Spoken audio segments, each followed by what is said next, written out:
The cement sector had a stupendous run as majority of players delivered stellar earnings post-COVID.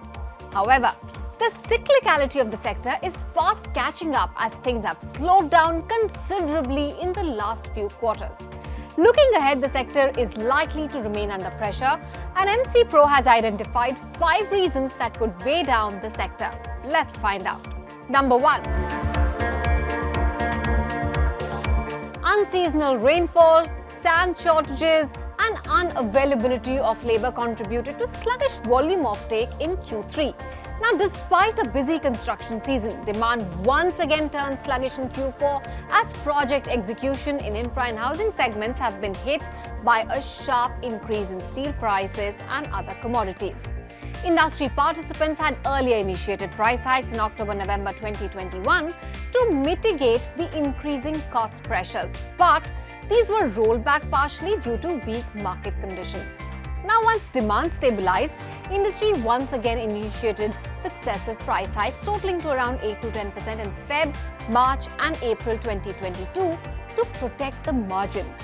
However, majority of regions are struggling to sustain the sharp increases and prices once again started to moderate in the wake of soft demand. Factor number 2. Now, surging power costs and fuel costs have been hurting the margin profile of cement manufacturers for the past few quarters. Compared to the Q4 average, prices of coal have jumped nearly 30%.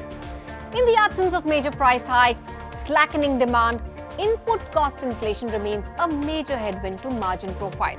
A near-term revival in profitability appears unlikely as the inability of cement makers to push up cement prices will continue to hurt operating margins over FY23. Number 3. In the absence of any major private capex, the government spending has been the core driver of domestic cement demand through large-scale infrastructure and housing projects. Now, in Budget 2022, the government unveiled a staggering increase in capital expenditure allocation worth 7.5 lakh crores through construction of roads, railways, national highways and affordable housing. However, elevated crude oil prices and rising food and fertilizer subsidy costs may force the government to cut capital expenditure in the current fiscal year. Now coming to factor number 4. Last month, Adani announced a big bang entry into the cement sector through the acquisition of Holcim's majority stake in Ambuja and ACC. Post the completion of this deal, Adani will become the second largest cement manufacturer with a combined capacity of about 66 metric tons per annum. Adani's acquisition is likely to drive a lot of changes in the industry.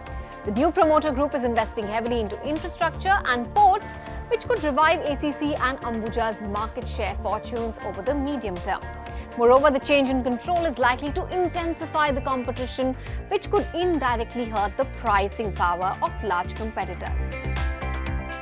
And finally, factor number 5, cement has a cycle just like any other commodity. As far as cycles are concerned, it's worth noting that the previous up cycles and down cycles have lasted between 6 and 10 quarters. The sector was clearly in a sweet spot last year, which was characterized by increase in margins as well as profitability.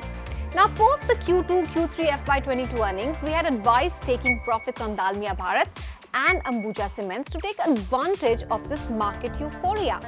The margin performance looked unsustainable and the conviction has clearly paid off as majority of the stocks are now trading close to their 52-week lows.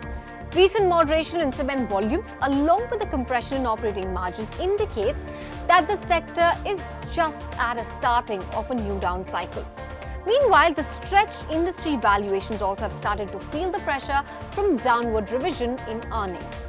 Although the multiples have sobered a bit post the correction, the structural headwinds at play will continue to hinder the market dynamics along with the share price performance for several quarters. Going forward, we expect the cement sector to underperform the market for the various reasons that I just flagged off. We also advise strong caution on Ultratech and Shree Cement as the entry of Adani poses a big risk to their market share as well as to their super rich valuations. Now, taking into account the market conditions, investors can rather look to accumulate something like a Heidelberg Cement but in a gradual and phased manner. The business profile is very similar to that of ACC and Ambuja. It has an MC parentage promoted by Heidelberg Group, cash-rich balance sheet and strong market presence in central region. While the business enjoys a strong market presence in the central region, it's likely to garner premium valuation if the multinational parent decides to exit India, just like Holcim did. If you have a risk appetite, you could look at Sanghi Industries from a medium-term perspective.